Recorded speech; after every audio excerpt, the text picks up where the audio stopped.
No teams on hand to lend assistance. The competitors have to do it all themselves. You know, when you guys have gone off track, we got behind you, when we passed you, we got it then. But we were still past you. And I'm like, I think we got a flat. I saw you very close. I say, I think my GPS don't work. I say, a lot of time wasted today, so a little bit frustrating for me, I will say. But we're here.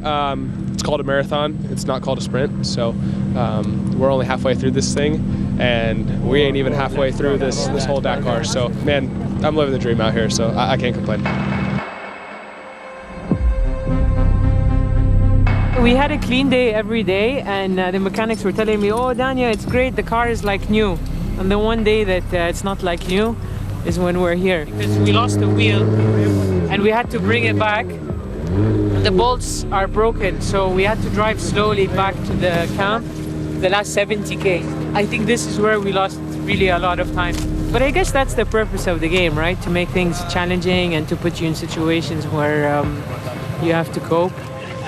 I need this one. Okay. I take it. I call Loic. I call Loic. Holidays on Bahamas.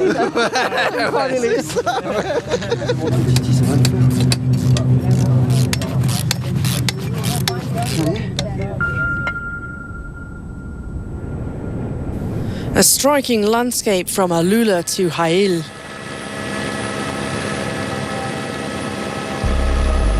In his Taurus T3 Max, an impressive Oscar Ral continued to thrive, having taken his first top 10 yesterday. The Spaniard continued to climb the ranks today, ending in 9th. Sitting in 4th place at the beginning of the special, Rui Quinero suffered a problem after 137 kilometres. He lost a huge chunk of time, crashing down the standings, losing over 4 hours.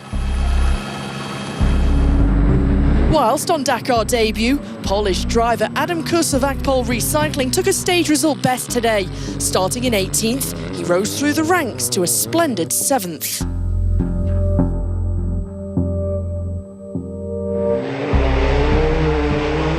On the other hand, it was a day to forget for the number 325 challenger, who came into the stage sitting 2nd overall. Corbin Leverton suffered major mechanical difficulties early on, having suffered with his suspension yesterday too.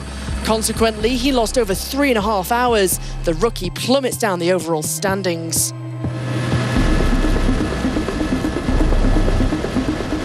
Having led through the first part of the special, Qatari Abdulaziz Al-Kouari lost time halfway, but managed to climb back through the standings. 3rd place for the NASA Racing team driver, pushing his challenger to its limits. I would like to thank the car and the team who prepared the car, because 2 days with no service, no mechanics, it's very tough, very tough.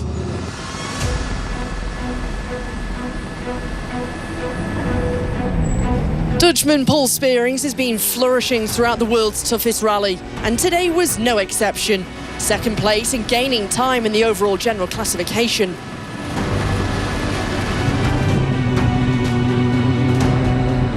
The man racing on home soil led the special from kilometre 87. No one was able to challenge the number 300 Taurus T3 Max. Yazir Saidin takes stage honours, career victory number 2 in the Dakar. I think it's a gift. It was really easy, not bad. Or maybe we're used to it now, to the very hard stages. Anyhow, we're glad we finished the first week, and we'll see what will happen next week. Saidin wins the stage over 8 minutes to the good over Spearings, whilst Al-Kouari rounds out the podium. Paul Adam Kus takes 7th, his best result in this Dakar. Nikos Kavagliasa remains the leader in the overall classification. Leverton ended up losing over 3.5 hours, dropping off the podium. Guerrero is now 2nd, while Spearings jumps to 3rd.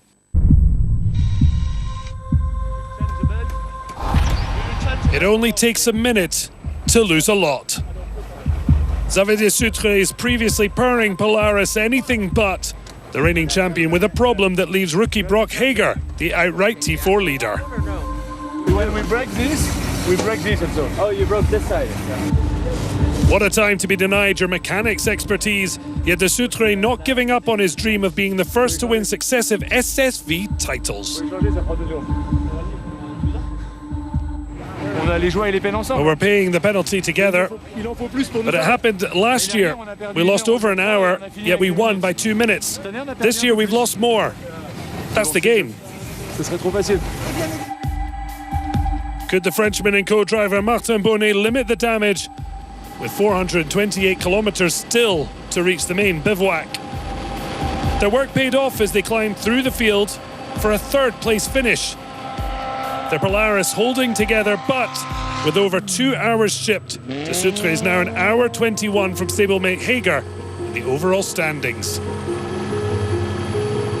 Well, the man pipped to the title 12 months ago has yet to light up this edition. Jérôme de Sadler improving though as the race goes on, 7th on the day. The Swiss speedster now top 5 in the general classifications. João Monteiro learning every day on his Dakar debut. 25th as he came home. In contrast, Jeremias González Ferrioli hadn't finished and battling to stay in the competition. Well, they've taken time to warm up, but Can-Am are fighting back. Hunter Miller, a fine example of that. So close to a first special podium position, even leading at one point. In the end, the Texans settling for 4th. Hunter and Andrew Short now inside the top 10 overall.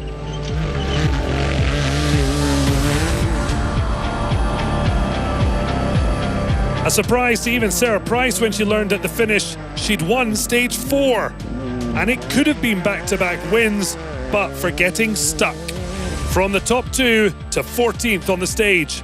Hunting special moments, but also gaining experience when the American inevitably returns for another crack at the title next year.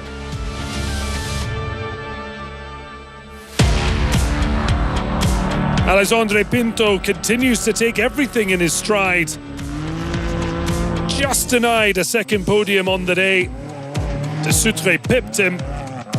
Yet the Portuguese's consistency means he's 3rd overall for the 4th stage running. Sparkling in his rookie year, Brock Hager has had a near faultless week. The American looked on as De Sutre's problems handed him the race lead. 2nd on the day, and the strategy clearly working. Yeah, we've just been taking it day by day. Not doing anything crazy. Kind of pushing everyone where we need to push them, and yeah, they kind of ran into some mistakes. So we've just been keeping it smooth, and yeah, I've been having a lot of fun. So hopefully we can keep it up. Polaris might have their ace with a commanding lead, but that's now 3 Can-Am wins in a row, and a 2nd for their best hope, if a long shot, of catching Hager. Chaleco Lopez with his 2nd special success of this Dakar. Chaleco and Price had been neck and neck before the latter fell away, the Chilean earning 20 minutes on Hager and De Sutre. Yet Chaleco still has to hope for more Polaris problems. 2 hours down from Hager and 4th overall, De Sutre sliding behind his teammate.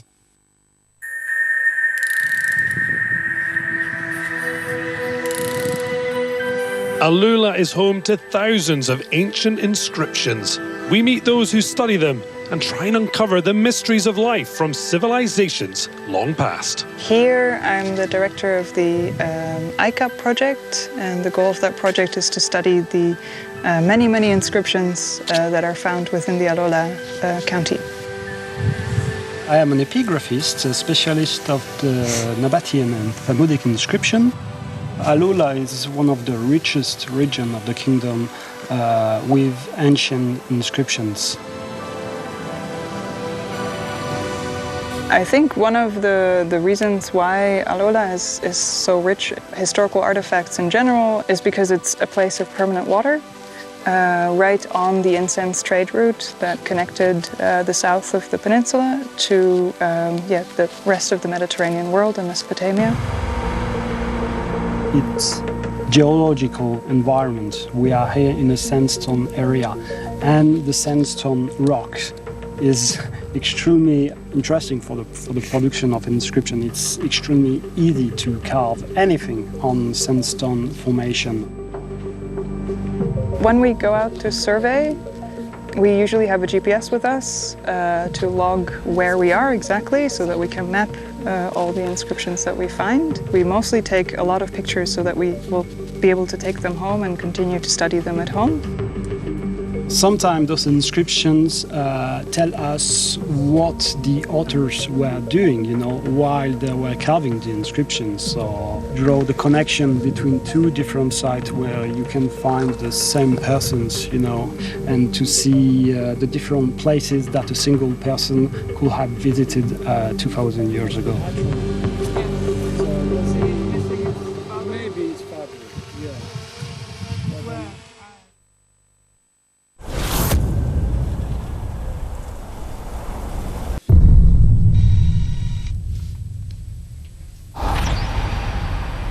Like all the FIA vehicles, the trucks had to manage their tyres in yesterday's marathon. Punctures over the rocks could quickly deflate your overall hopes.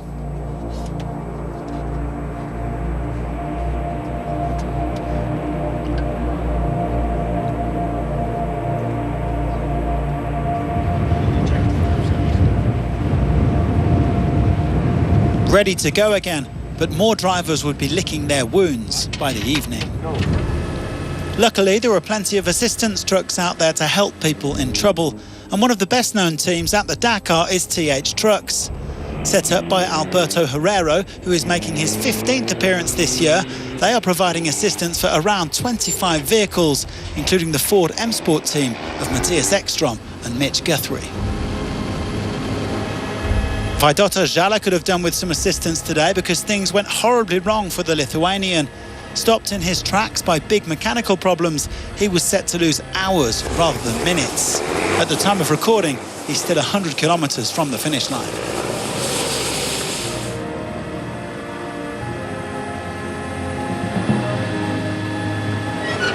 It was a bad day for the front runners as Aleš Lowprice also lost an hour and a half. The Czech's hopes of finally landing a Dakar victory may well be over. He is now 2 hours and 16 minutes off the pace. Well, luckily not everybody had a miserable fifth stage. Anja van Loon took her best result of the Dakar, guiding her Iveco Powerstar to fourth place. The Dutch woman and her brothers Ben and Jan are inside the top 10 overall. He may have come third today, but it was another frustrating one for Mitchell van den Brink as he lost a lot of time looking for a tricky waypoint. He nevertheless climbs up to second overall. Kees Kolen lost 3 hours on the chrono when his tyre deflating system failed, but after coming third yesterday, he was second today and says he is delighted to have found his groove. To finish first you have to finish. So my only goal is to finish, and then the result is what it is, You will end up in the place where you belong if you drive your own pace. But the further we go into Dakar 2025, the more likely Martin Maček looks to successfully defend his title. Another win today for the Czech star, his third of the rally. He now leads by almost 2 hours. It was fast, it was nice, the navigation was really tricky. The truck is amazing, I really enjoyed it. This was the first stage I enjoyed. Maček coming in 18 minutes and 42 seconds clear of his teammate Kolen as the MM Technology Evo 4s locked out the stage podium once again. Martin Scholtis completed the top 5. It's Maček's rally to lose. He leads Van den Brink Jr. by an hour and 56 minutes. Now, it may have been a day to forget for Lowprice, but his biggest project for this rally has been entering 2 trucks in Dakar Classic. They were driven by his uncle, the late Karel Lowprice, a legendary 6-time winner in the trucks. Let's find out more.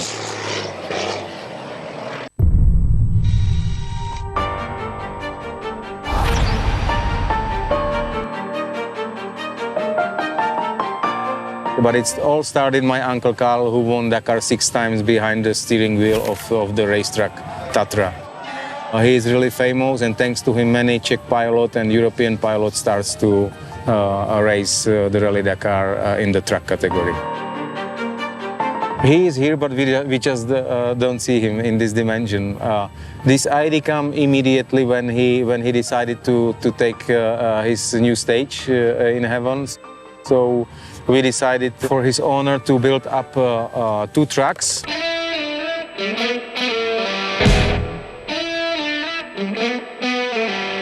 This track on my left hand, it's a Tatra Puma.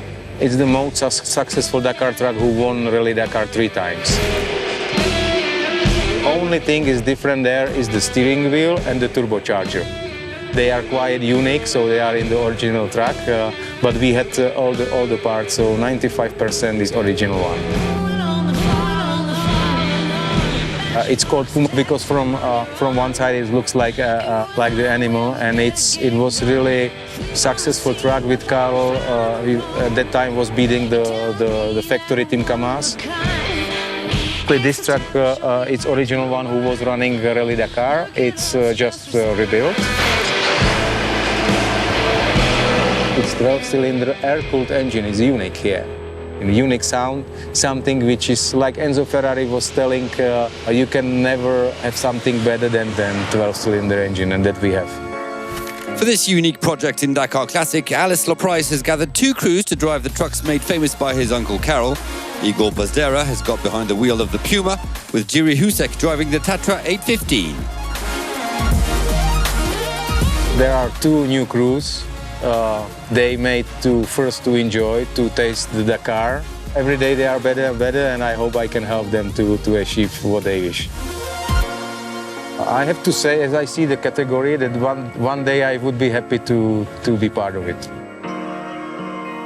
I'm sure that Carl is watching it and is happy to see something like this.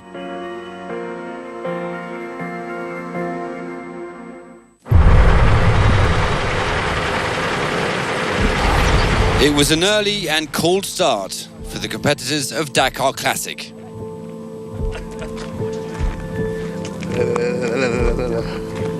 It's cold here. We're freezing. But we'll get warmer during the special, I think. And even if the weather's not nice, it doesn't matter. We're enjoying ourselves. Harsh conditions, and today a real test for the car and truck crews of the rally, with big dunes on the course to be tackled. Certainly not an easy task for these vintage machines from before 2005.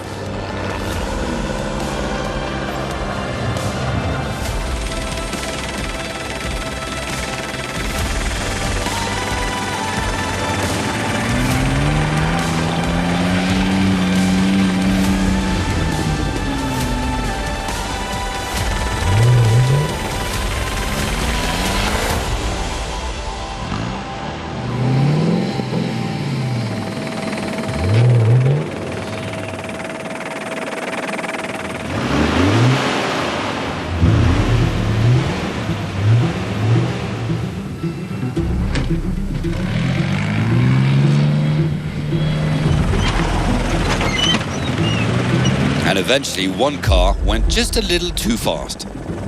We had started the dune test like 5 minutes ago, and as usual I thought that Cedric is the king of the dunes. Now this one, I think Cedric tried to take a line a bit too direct, and when we reached the top of the dune, unfortunately too late, we realized that the steepness is too big, so we flew, we landed, we did a somersault, and we finished on the roof.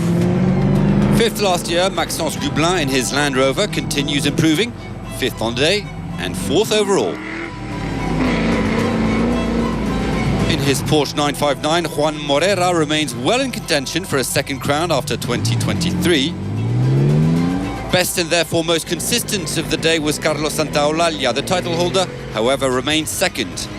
A master of consistency, whatever the terrain, Lorenzo Traglio is enjoying the perfect drive and leads the rally before the rest day.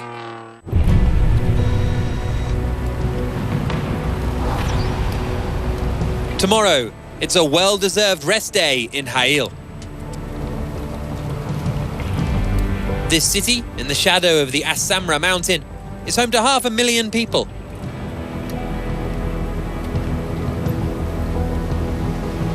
There are an extra 3,000 inhabitants tomorrow, as teams get their hands on the machinery they've missed over the last 48 hours. 6 days of competition down, 7 still to go.